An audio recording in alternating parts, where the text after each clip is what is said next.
हो गया। ग्राफ विधि से गति के समीकरण। कोई वस्तु सीधी रेखा में एक समान त्वरण से चलती है तो एक निश्चित समयांतराल में समीकरणों के द्वारा उसके वेग, गति के दौरान त्वरण हो उसके द्वारा तय की गई दूरी के संबंध में स्थापित करना संभव है, जिन्हें गति के समीकरण के नाम से जाना जाता है। सुविधा के लिए इस प्रकार के 3 समीकरणों का एक समुच्चय निम्नलिखित है। जैसे पहला है v बराबर u प्लस में at, ये गति का पहला समीकरण है।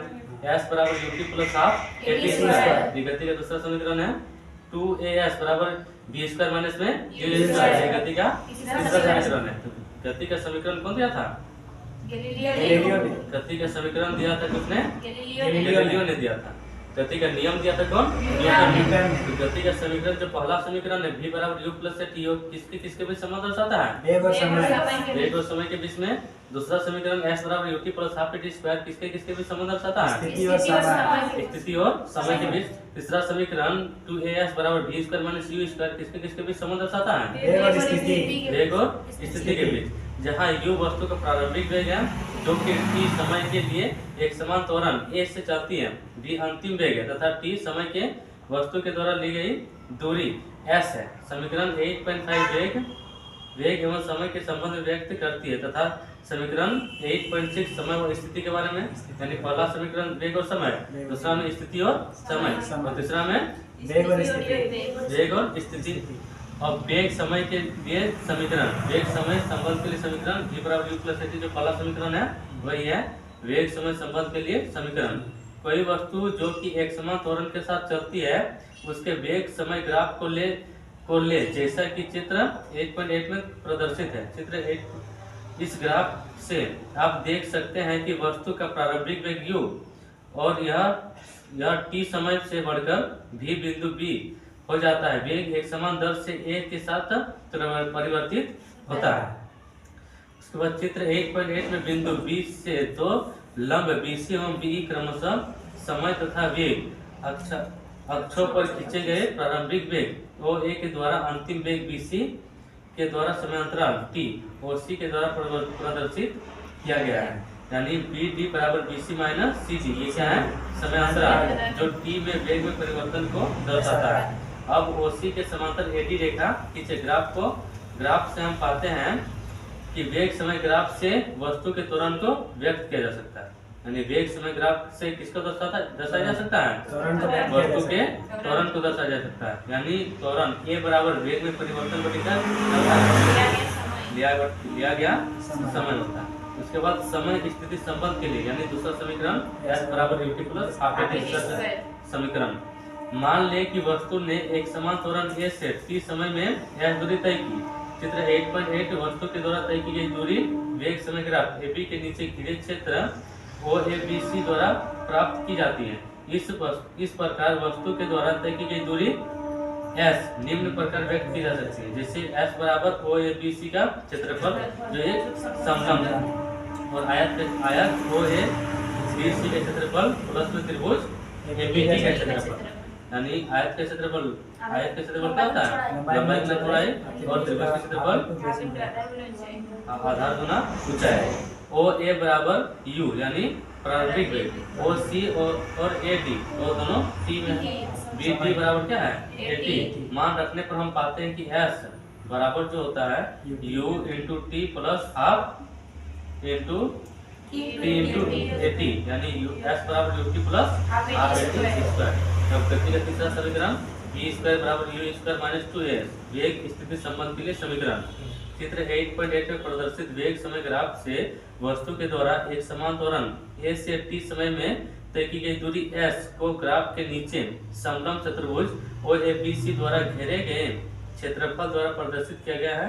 अर्थात s समलंब OABC का क्षेत्रफल यानी समलंब का क्षेत्रफल क्या होता है? दो समांतर भुजाओं का योग इंटू ऊंचाई बटे में 2 होता है। यानी 1/2 समांतर भुजाओं का योग इंटू में x होता है। तो वही क्षेत्रफल निकाला है। यानी O से A प्रारंभिक वेग है, B से C अंतिम वेग और O से C समय रखने पर हम पाते हैं कि S बराबर v plus u into T बटे 2 यानी वेग समय संबंध से हम पाते हैं कि T बराबर जैसे T बराबर यानी टी बराबर यू v माइनस यू बटे क्या होता है ए। इसी से हम निकालते हैं कि 2as बराबर v स्क्वायर माइनस में u स्क्वायर। जैसे कि एक रेलगाड़ी विरामावस्था से चलना प्रारंभ करती है और 5 मिनट में 72 किलोमीटर प्रति घंटा के वेग प्राप्त कर लेती है। मान लें कि त्वरण एक समान है। जब त्वरण एक समान है तो परिकलन कीजिए कि त्वरण निकालना है और इस वेग को प्राप्त करने के लिए रेलगाड़ी द्वारा तय की गई दूरी निकालना है। जब हम लोग त्वरण निकालेंगे तो त्वरण बराबर क्या होता है तो 5 मिनट में 72 किलोमीटर प्रति आवर स्पीड पकड़ ले रहा है तो प्रारंभिक वेग तो इसका क्या हो जाएगा 0, क्योंकि विरामावस्था शुरू हो रहा है। तो विरामावस्था शुरू होगा तो u बराबर 0, v बराबर बोला गया है कि 72 किलोमीटर पर आवर। इसको मीटर पर सेकंड में चेंज करेंगे 20 मीटर पर सेकंड। तो टाइम पूरा 5 मिनट, इसको किसमें चेंज करना है सेकंड में। तो a बराबर v माइनस u बटे t यानी 1/15 मीटर पर सेकंड स्क्वायर। और इसका हम लोग निकालना है दूरी कितना तय किया। तो दूरी निकालने के लिए यहाँ s निकालना होगा यानी 2as बराबर v स्क्वायर माइनस में u स्क्वायर, जिसमें से u स्क्वायर कर दिया वहाँ 0 क्योंकि प्रारंभिक में क्या है 0 है। अब v स्क्वायर दिया हुआ नहीं, इसमें v स्क्वायर बराबर 0 होगा क्योंकि अंतिम वेग क्या हो जाएगा 0 हो जाएगा। इसमें अंतिम वेग क्या होगा 0। अच्छा वेग में से क्या होगा u भी 0 है, उसका v दिया हुआ है। इस वेग को प्राप्त करने के लिए मालगाड़ी द्वारा तय की गई दूरी निकालना है। इस वेग को प्राप्त करने के लिए मालगाड़ी द्वारा तय की गई दूरी चाहिए। तो दूरी चाहिए तो u बराबर u 0 ही होगा, u 0 है और v दिया हुआ कितना है 20 तो 20 का स्क्वायर बटे में 2 इंटू a निकला 1/15। इसमें से दूरी निकल जाएगा 3000 मीटर या फिर 3 किलोमीटर। तो त्वरण कितना तय किया 1/15 मीटर पर सेकंड स्क्वायर और दूरी 3 किलोमीटर।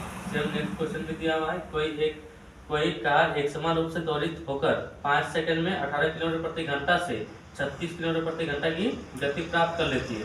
तो त्वरण निकालना है, उसके द्वारा तय की दूरी। इसका प्रारंभिक वेग दिया हुआ 18 किलोमीटर पर आवर और अंतिम वेग भी दिया हुआ है 36 किलोमीटर पर आवर। यानी u अगर निकालेंगे मीटर पर सेकंड में तो 5 मीटर पर सेकंड और v निकालेंगे तो 10 मीटर पर सेकंड और टाइम 5 सेकंड। a बराबर v माइनस u बटे t यानी कितना जाएगा 1 मीटर पर सेकंड। और इसमें अगर हम लोग दूरी निकालते हैं तो s बराबर ut प्लस क्या होता है half A T square. s निकालना है, s बराबर u दिया हुआ है t दिया हुआ है, u 5 दिया हुआ है, t कितना दिया हुआ है 5 5 25 हो गया plus half A T. a का मान निकला t स्क्वायर, t का मान कितना दिया हुआ है 25 5 के स्क्वायर 25 यानी 25 का आधा कितना होगा 12.5। तो 25 प्लस 12.5 कितना हो जाएगा 37.5 मीटर दूरी हो जाएगा। सेम क्वेश्चन है नेक्स्ट कि किसी कार पर ब्रेक लगाने पर वह गति की विपरीत दिशा में 6 मीटर पर सेकंड स्क्वायर का त्वरण उत्पन्न करती है।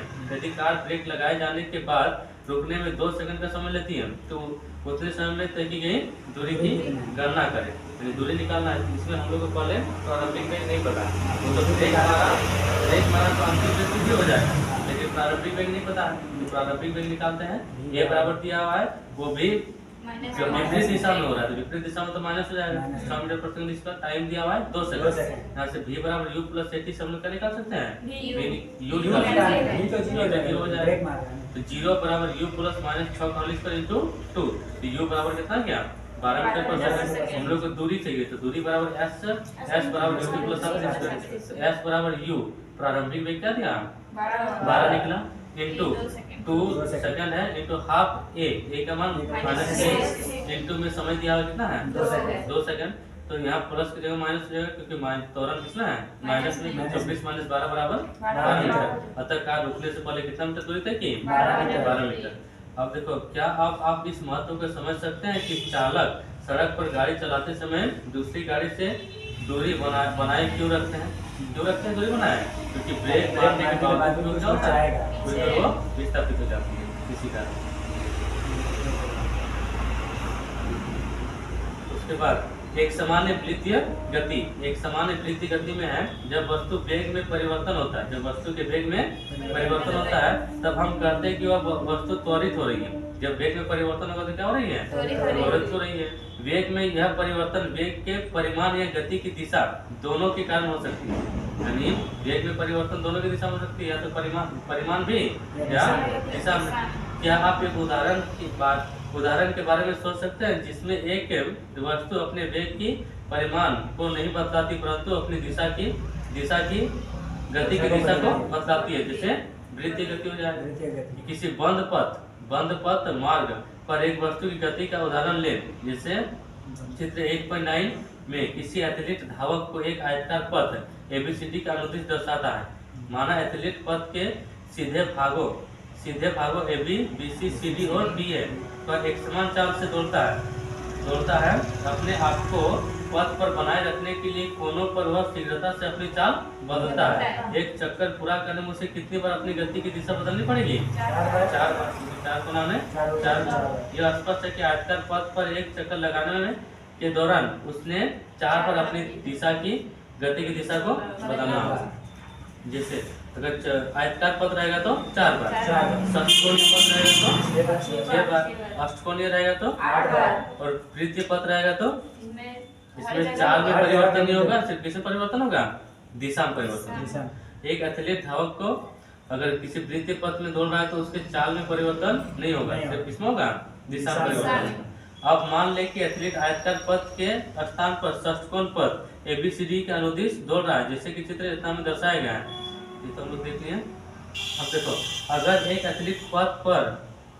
एथलीट एक वृत्तीय पथ पर नियत परिमाण वाले वेग के साथ दौड़ता है तो उसके वेग में परिवर्तन केवल गति की दिशा में परिवर्तन के कारण होगा। इसलिए वृत्तीय पथ पर दौड़ता हुआ एक एथलीट त्वरित गति के एक उदाहरण है। इसलिए वृत्तीय पथ पर दौड़ता हुआ एक एथलीट इसका उदाहरण है, त्वरित गति का उदाहरण है। हम जानते हैं कि त्रिज्या r वाले वृत्त की परिधि 2πr होती है। त्रिज्या r वाले वृत्त की परिधि क्या होती है? 2πr। अगर एथलीट r त्रिज्या वाले वृत्त पथ पर एक चक्कर पूरा लगाने में 30 सेकंड का समय लेता है तो वेग क्या होगा? तो वेग हो जाएगा उसके टोटल परिधि करीब तय किए गए दूरी बटे में समय। तय किए गए दूरी उसके वृत्त की परिधि 2πr बटे में समय t, ये भी बराबर निकल जाएगा।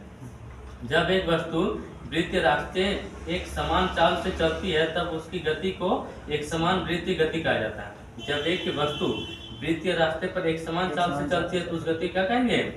एक समान या वृत्तीय गति कहेंगे। एक धागे का टुकड़ा ले और इसके एक छोर पर एक छोटे से पत्थर को बांध दे।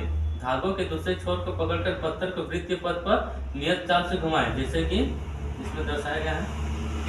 इसमें दिशा में परिवर्तन होगा लेकिन चाल में परिवर्तन होगा नहीं होगा। वेग में परिवर्तन तो गति की दिशा में परिवर्तन के कारण होगा। वेग में परिवर्तन तभी होगा गति की दिशा में परिवर्तन होगा तब। अगर पत्थर सहित धागे को छोड़ दे, क्या आप बता सकते हैं कि धागा छोड़ने के बाद पत्थर किस दिशा में जाएगा? इस प्रकार को बार बार दोहरा वृत्तीय पथ के अलग अलग जगहों से पत्थर को छोड़े और यह देखिए कि पत्थर की गति करने की दिशा समान है या नहीं। गति करने की दिशा समान होगी, अलग अलग हो जाएगा। ध्यानपूर्वक देखें, आप पाएंगे कि पत्थर वृत्तीय पथ के स्पर्शरेखा सीधी रेखा के साथ गति करता है। ऐसा इसलिए क्योंकि जब पत्थर को छोड़ा जाता है तो वह उसी दिशा में गति जारी रखता है जिस दिशा में उस क्षण वह गति कर रहा है। इससे पता चलता है कि जब किसी पत्थर को वृत्तीय पथ पर घुमाया जाता है तो उसकी गति की दिशा प्रत्येक बिंदु पर क्या होती है? परिवर्तित होती है। जब कोई एथलीट खेल प्रतियोगिता में एक चक्र डिस्कस या गोले को फेंकता है तो वह उसे अपने हाथ से पकड़ता है तथा अपने शरीर को घुमाकर उसे वृत्तीय गति प्रदान करता है। इच्छित दिशा में एक बार छूटने के बाद गोला या चक्र उसी दिशा में गति करता है जिस दिशा में वह छोड़ते समय गति कर रहा था। यह ठीक उसी प्रकार है जिस प्रकार उस क्रियाकलाप से पत्थर के साथ वर्णित है। वस्तुओं की एक समान वृत्तीय गति के बहुत से चिरपरिचित उदाहरण है, जैसे चंद्रमा और पृथ्वी की गति, पृथ्वी के चारों ओर वृत्तीय कक्षा में घूमता हुआ एक उपग्रह, पृथ्वी पथ पर नियत चाल से चलता हुआ साइकिल सवार इत्यादि। एक किसका उदाहरण है? एक समान वृत्तीय गति। अब आपने क्या सीखा? स्थिति में परिवर्तन एक गति है। स्थिति में परिवर्तन क्या है? इसकी व्याख्या तय की गई दूरी या विस्थापन के रूप में की जा सकती है। यानी दूरी को हम लोग गति को हम लोग कैसे व्यक्त कर सकते हैं? दूरी या विस्थापन से। एक वस्तु की गति का समान या असमान होना उस वस्तु के किस पर निर्भर करता है? वेग पर, जो नियत है या बदलता रहता है। प्रति इकाई समय में वस्तु के द्वारा तय की गई दूरी क्या दर्शाता है? उसकी चाल दर्शाता है। और प्रति इकाई समय में हुआ विस्थापन क्या दर्शाता है? वेग दर्शाता है। अगर दूरी अगर प्रति इकाई समय वस्तु के द्वारा तय की गई दूरी में दूरी बोले तो दूरी चार बोले तो क्या दिखाएगा? चार। 4 और विस्थापन बोले तो वेग। वेग। किसी वस्तु का त्वरण प्रति इकाई समय में उसके वेग में होने वाले परिवर्तन है। किसी वस्तु का त्वरण उसकी प्रति इकाई समय में वेग में परिवर्तन है, यानी वेग में परिवर्तन बटे समय बराबर क्या होता है? बराबर। ग्राफों के द्वारा वस्तु की समान और असमान गति को दर्शाया जा सकता है। ग्राफ के द्वारा क्या क्या दर्शा सकते हैं? किसी भी वस्तु के समान या असमान गति को दर्शा सकते हैं। एक समान त्वरण से चल रही एक वस्तु की गति की व्याख्या निम्न समीकरणों के माध्यम से लगा सकते हैं। जैसे पहला समीकरण v बराबर u प्लस at, जो किसके किसके बीच संबंध दर्शाता है? वेग और समय। दूसरा समीकरण s बराबर ut प्लस किसके किसके बीच संबंध दर्शाता है? स्थिति और समय। स्थिति और समय। तीसरा समीकरण 2as बराबर v square minus u square, किसके किसके बीच संबंध दर्शाता है? वेग और स्थिति। अगर कोई वस्तु वृत्तीय पथ पर एक समान चाल से चलती है तो उसकी गति को क्या कहा जाता है? एक समान एक समान वृत्तीय गति कहा जाता है। अब कुछ क्वेश्चन देखते हैं।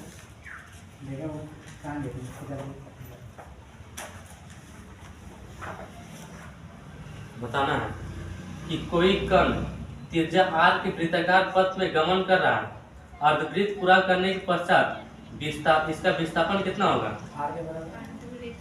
अर्धवृत्त है r, अर्धवृत्त यानी त्रिज्या है r। विस्थापन अगर आधा चक्कर लगा रहा है तो इसका विस्थापन कितना हो जाएगा? 2r हो जाएगा। इसका विस्थापन क्या होगा? 2r यानी परिधि के समांतर। यानी एक नेक्स्ट क्वेश्चन, एक पिंड वेग u से ऊर्ध्वाधर ऊपर फेंका जाता है। इसके ऊपर उठने की अधिकतम ऊंचाई h होगी, तो कौन सा सही है? तो सही होगा u स्क्वायर बटे 2g। अधिकतम ऊंचाई वाला फॉर्मूला अगर हम लोग प्रेक्षक की गति भी देखते हैं तो u square sine square g बटे साइन स्क्वायर बटे होता है 2g। u square sine square बटे 2g।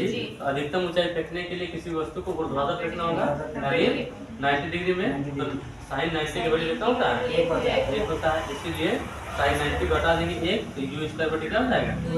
2g हो जाएगा। चाहे तो हम लोग फार्मूला लगा के भी बना सकते हैं कि v बराबर जब अधिकतम ऊंचाई बोला जाएगा तो v बराबर क्या हो जाएगा? 0। तो वहां से a लेना है, ऊपर की ओर फेंकेंगे तो g क्या लेना है? a की जगह में माइनस g लेना है। वहां से अगर v बराबर u प्लस at लगाएंगे तो t बराबर u बटे g आएगा। उसके बाद s बराबर ut plus half at square लगाएंगे तो वहां से s का मान आएगा, यानी s विस्थापन का मान u स्क्वायर बटे 2g आएगा। ठीक है। उसके बाद किसी गतिमान पिंड के लिए विस्थापन तथा दूरी का अंकित अनुपात क्या हो सकता है? तो किसी पिंड की विस्थापन तथा दूरी का अंकित मान, तो विस्थापन दूरी के समान या फिर दूरी से कम हो सकता है। कभी भी दूरी से अधिक विस्थापन होगा नहीं होगा, या तो कम होगा या फिर उसके समान होगा। यानी विस्थापन तथा दूरी का अंकित अनुपात सदैव 1 के बराबर या उससे कम होगा। विस्थापन दो बिंदुओं के बीच की न्यूनतम दूरी को क्या कहते हैं? विस्थापन। और दूरी जो दो बिंदुओं के बीच की दूरी को दूरी कहेंगे। विस्थापन दूरी के बराबर या उससे छोटा हो सकता है। विस्थापन दूरी से बड़ा कदापि नहीं हो सकता है। दूरी अदिश राशि है, अर्थात इसकी दिशा निश्चित नहीं होती है। विस्थापन कौन सी राशि है? अर्थात इसकी दिशा निश्चित होती है। दूरी सदैव धनात्मक होता है। दूरी सदैव क्या हो सकता है? धनात्मक होता है, धनात्मक होगा। लेकिन विस्थापन धनात्मक भी ऋणात्मक भी हो, शून्य भी हो सकता है। दोनों का मात्रा क्या होता है? मीटर होता है। दूरी और विस्थापन का मात्रा क्या होता है? मीटर होता है। नेक्स्ट क्वेश्चन, यदि किसी पिंड का विस्थापन समय के वर्ग के अनुक्रमानुपाती है तो वह वस्तु गमन करती है। कैसे गमन करती है? एक समान त्वरण से। जैसे t के सापेक्ष आकलन अगर करेंगे तो कोई भी वस्तु, अगर किसी भी वस्तु का विस्थापन समय के वर्ग के अनुक्रमानुपाती होगा तो एक समान त्वरण से आगे बढ़ेगा।